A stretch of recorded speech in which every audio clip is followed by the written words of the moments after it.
Welcome to episode 4. Hey, this is John Lee Dumas of EO Fire, and you're listening to Who Did That Voice, where we take an in-depth look at voiceovers. Are you ready to plan your next vacation getaway? Then I recommend using 3D Travel Company.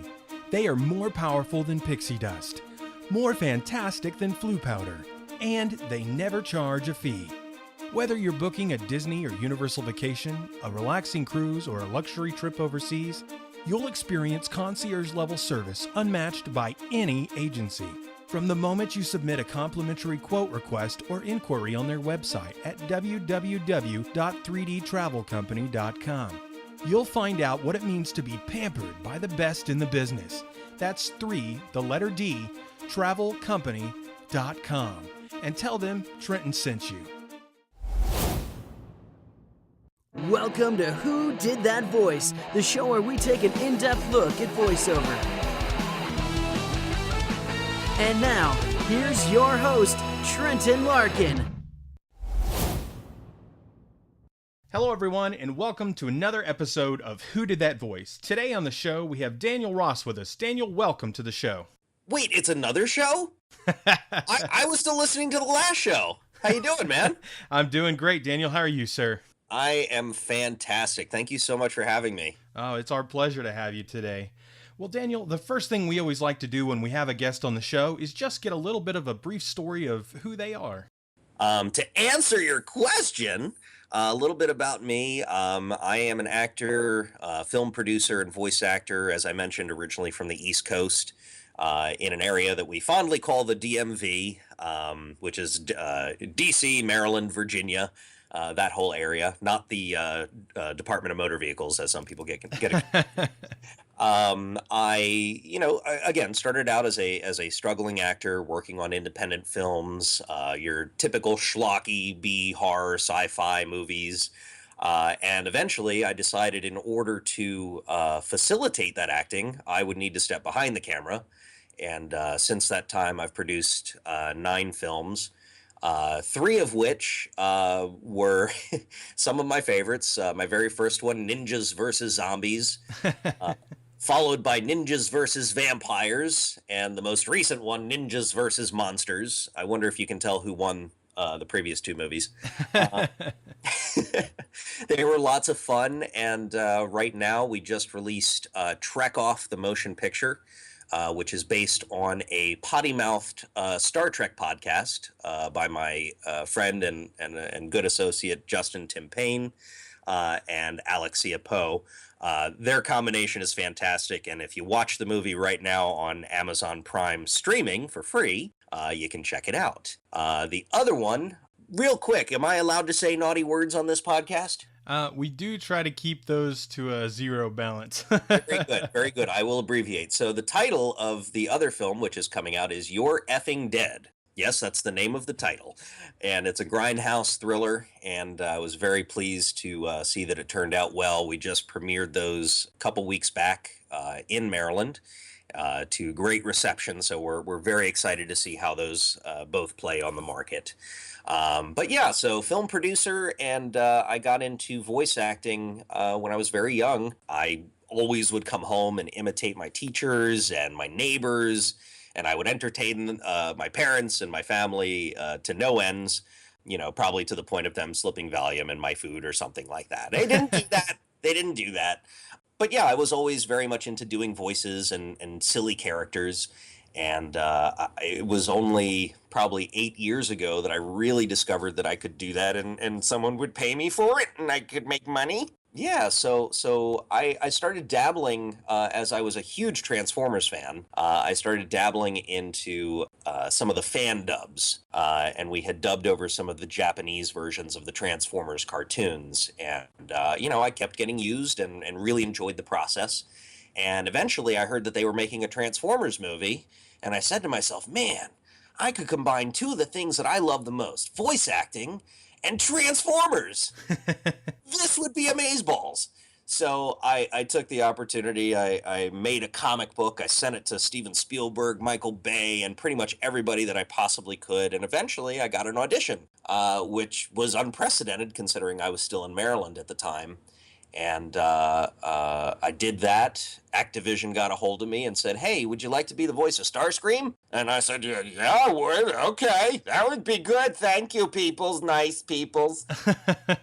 And yeah, from there, I did the video games for the movies, and started hitting the convention circuit, and really just solidified my love of the craft. So as I mentioned 2 years ago, I huffed it cross country, and I started out here, and it has been quite a wild ride. Very, very successful venture. Well, that is most fascinating. I'm a huge fan of Transformers as well, so I know for you, being a fan, getting cast as that role had to have just been most excellent.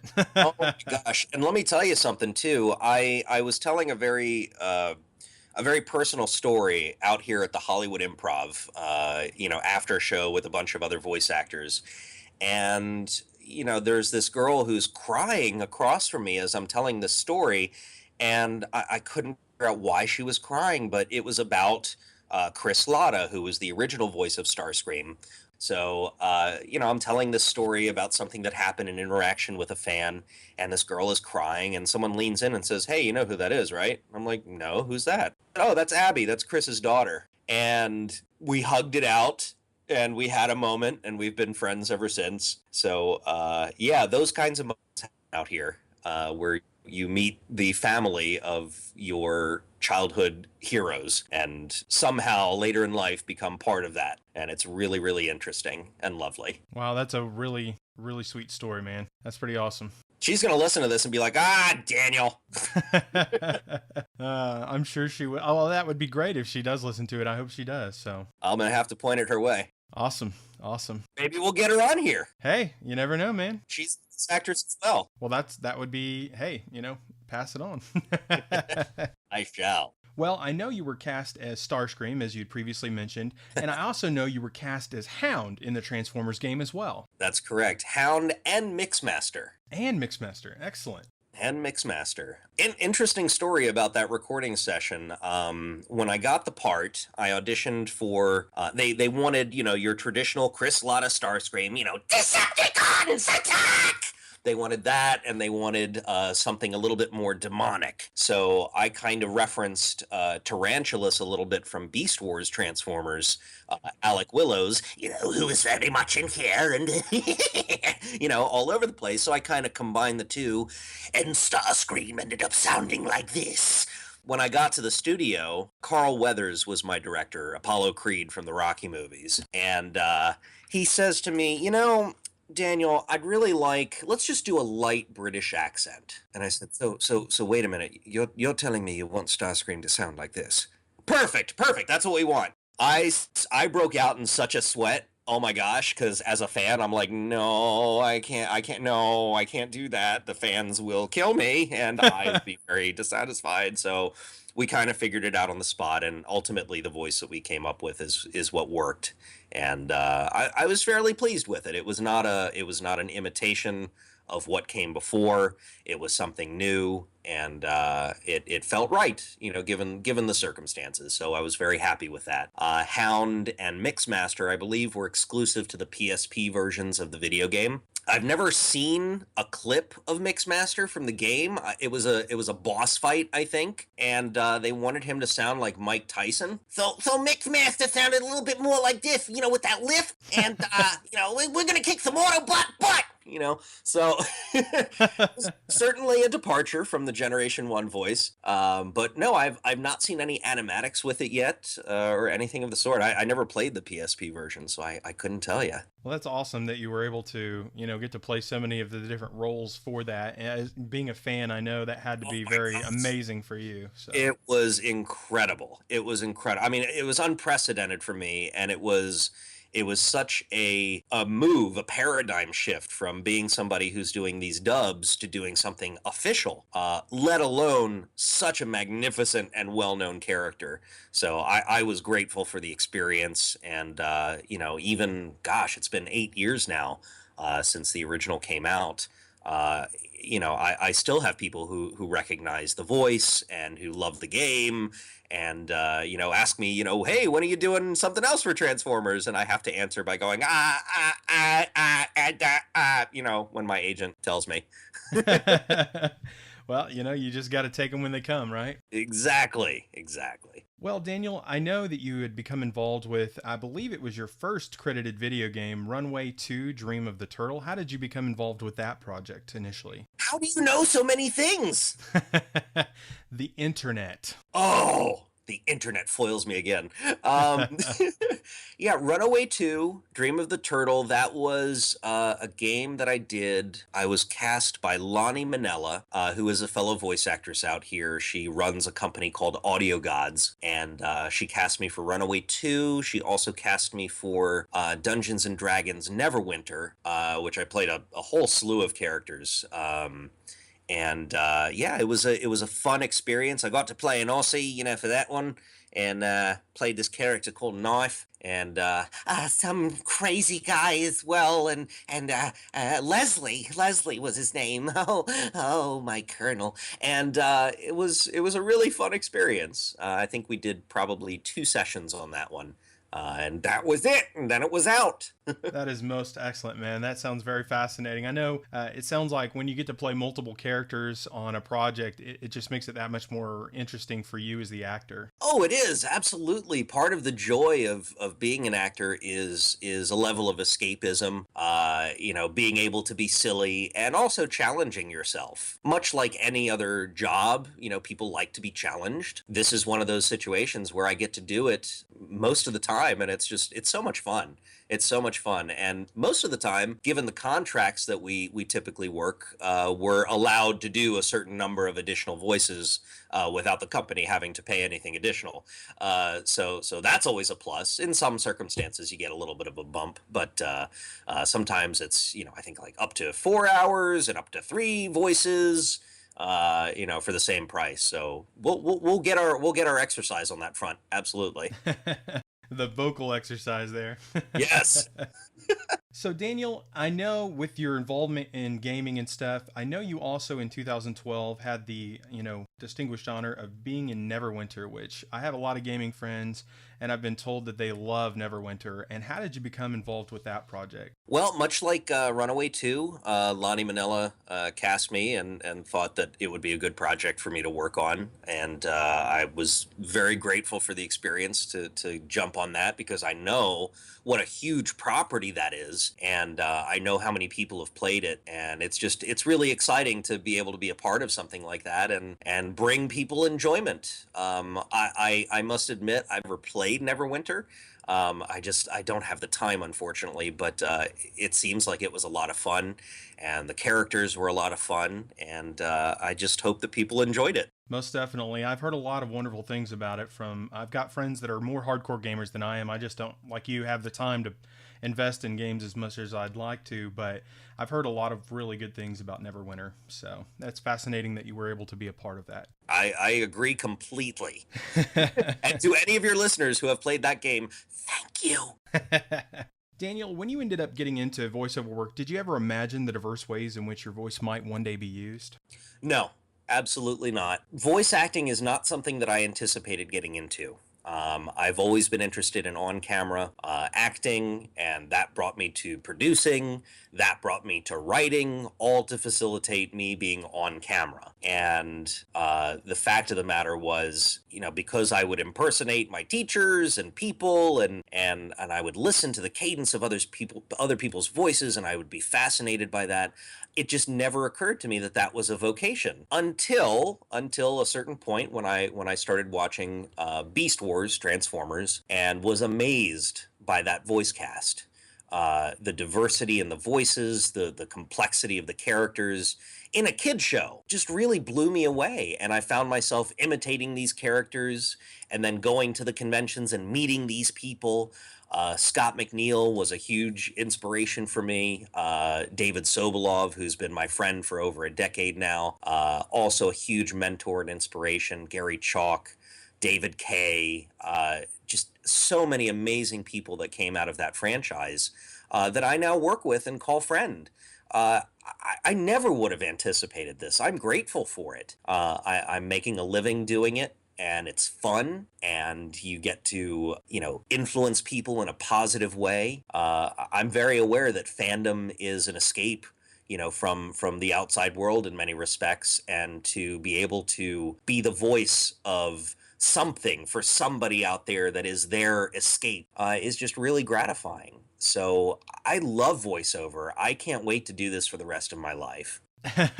Well, most definitely. I mean, you've been a part of some amazing games, and I look forward to seeing, what kind of projects you'll be involved with in the future. Oh boy, we're gonna have to do another interview because there is some serious stuff coming down the line. I wish I could talk about. I can tell you this: I have two animated series on the way, one for Netflix and one for the Disney Channel. I have a couple features coming out, and the work just it keeps coming, and I'm grateful for every bit of it. Well, that is awesome, man. We will definitely have to have you back on the show at a later time to discuss Yes. your new up and coming projects. That will Yes. be so awesome. I would love to get the scoop on that and get that out to our listeners. I would love that. Well, Daniel, tell us a time that you had to overcome a difficult situation, and how did you get through that situation? Let's see here. I would say probably the most difficult situation that I had ever faced was in my late teens. I had run away from home.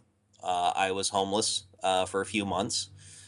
Somebody stole my shoes. I slept outside. It was not a fun ordeal. And it was one of those experiences that really humbled me and made me take a look at my life and see what I was doing. And I realized that I had an opportunity, given whatever talents and dreams that I had, that hopefully someday down the line I could be a beacon of light for those who have traversed a similar path, and just be a reminder that no matter the circumstances, if you set your mind to do something, you can do it. In this case, it happened to be, performance, entertainment, voiceover, but it applies to everything. If you are passionate about something, the only thing that holds you back is yourself. So I overcame that, and hopefully with whatever comes down the line, I will have an opportunity to talk about that at more, at more length and detail, and I would love to inspire other people to get into this crazy world of ours, because I love it, and I think it's just wonderful. I'm living a lifestyle that I enjoy. I'm not rich by any means. I get by, but I'm happy, and I think that's really all you can ask for, rather than.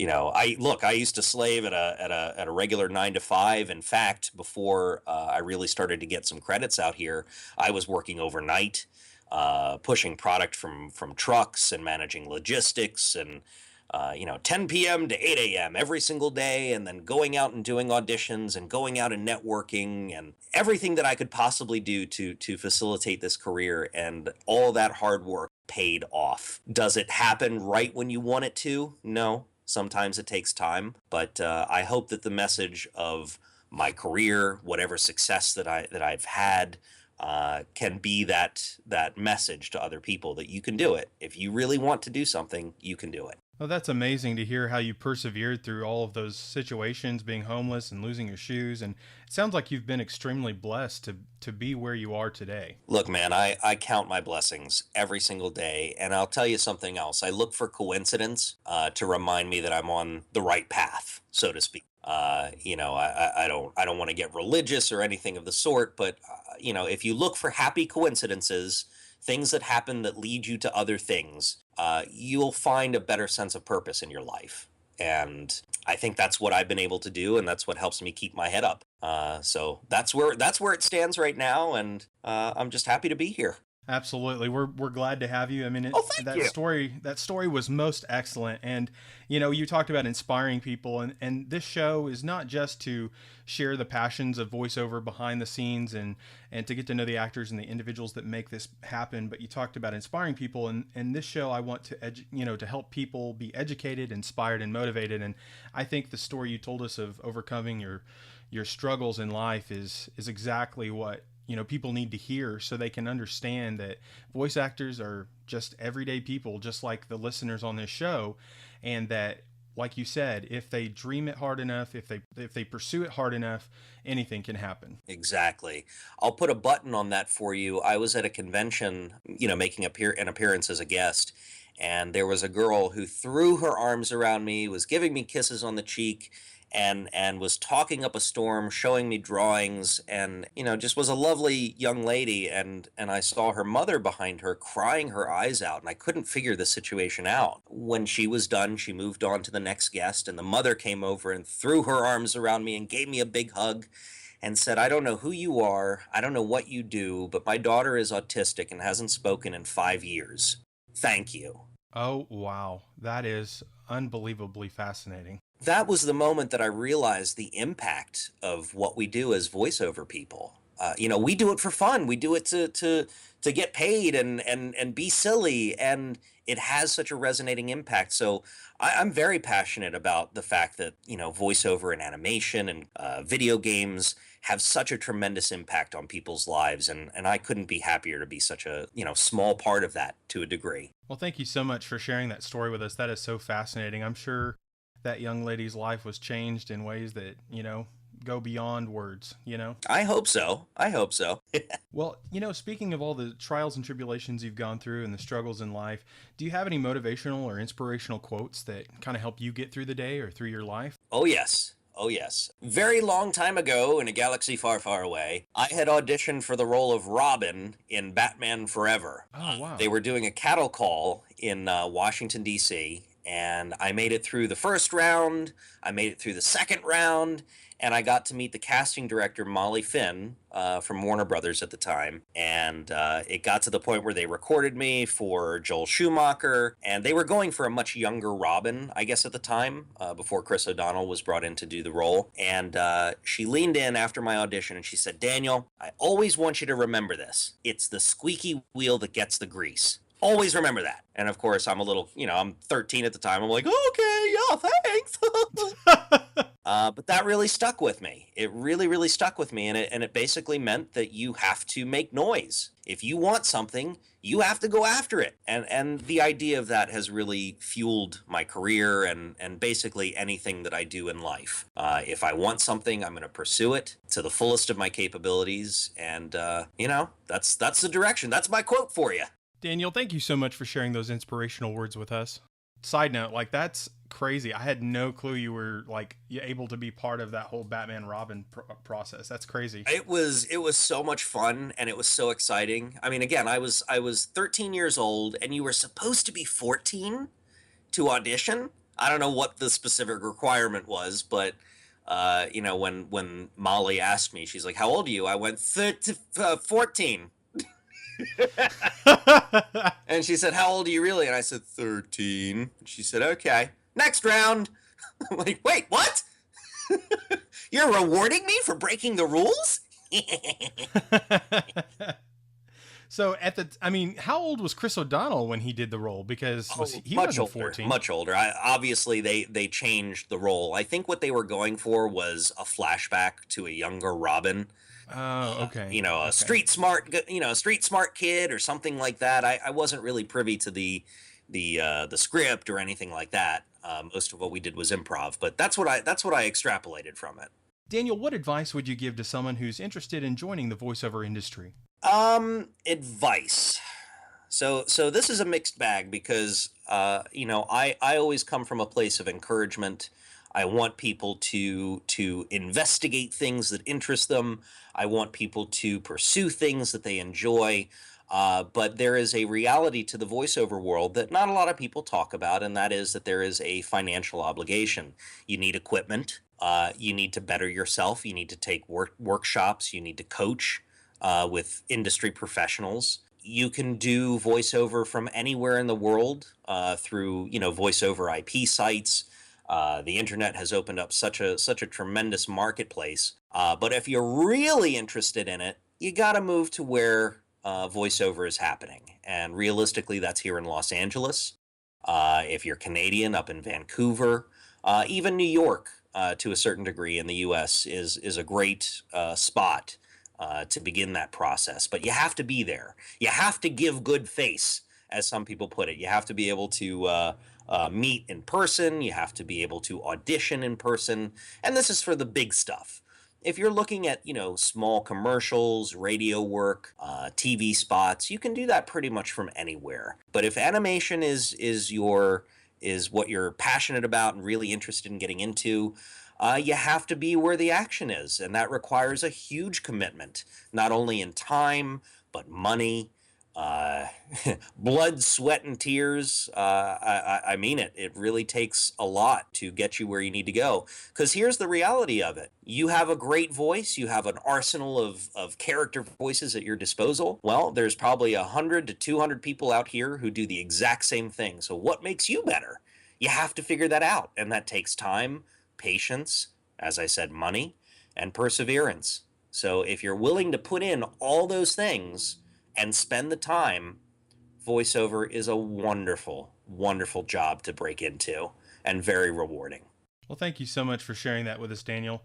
I know there are a lot of people that, have those kind of questions of what it takes to really break into the industry, and this kind of information really helps those who are interested at least have a starting point to work off of. I think, listen, if you're like me and you do weird and crazy voices in the shower, in the car, maybe with the windows open and you freak out the people in the other car, you might be right for this business, but it really depends on how you can make yourself competitive, and you have to treat it like a business.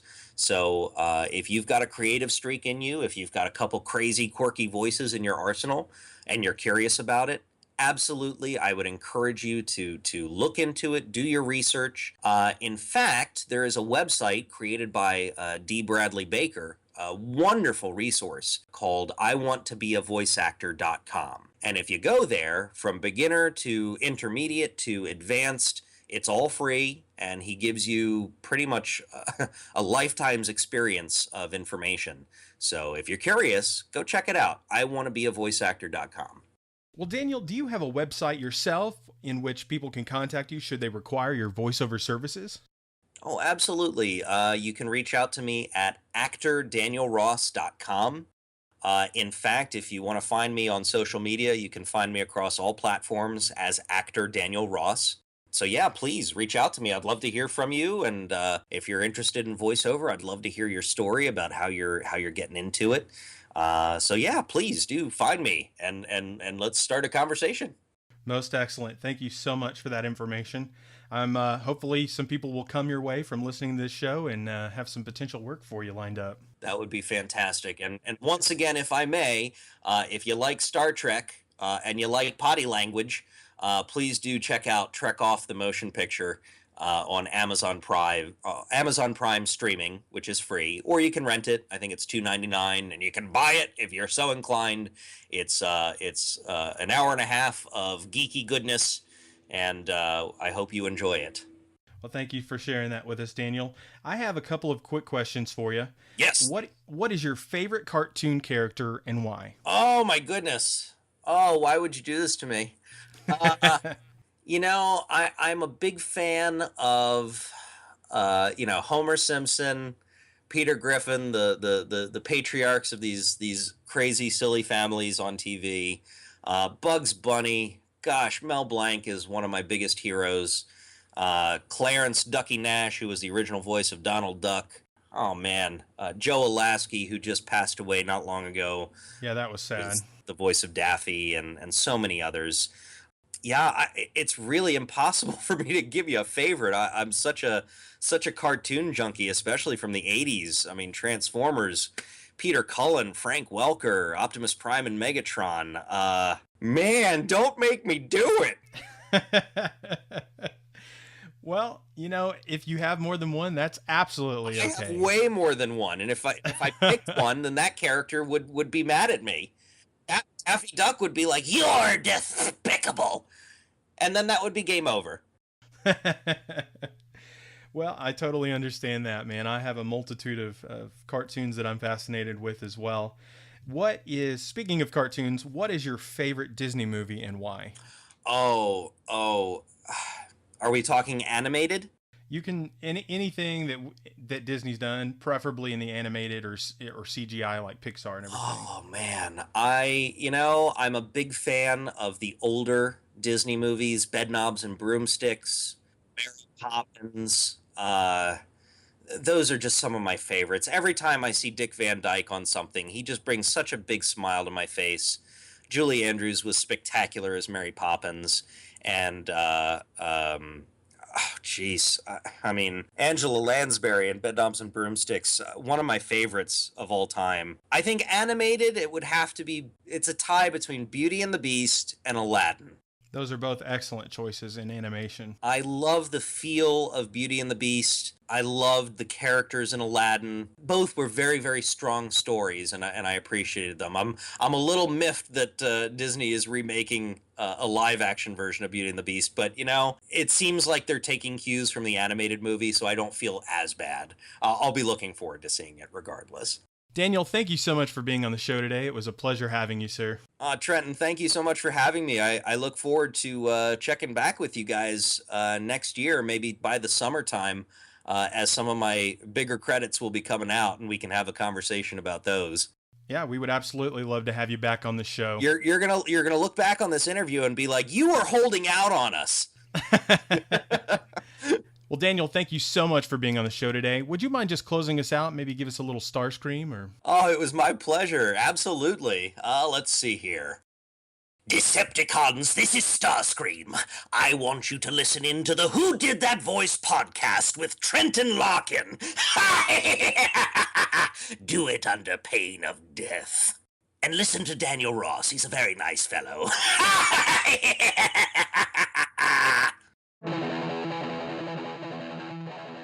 Well, everyone, that's all the time we have for this episode. We'll see you next Friday with our next special guest, Prentice Osborne.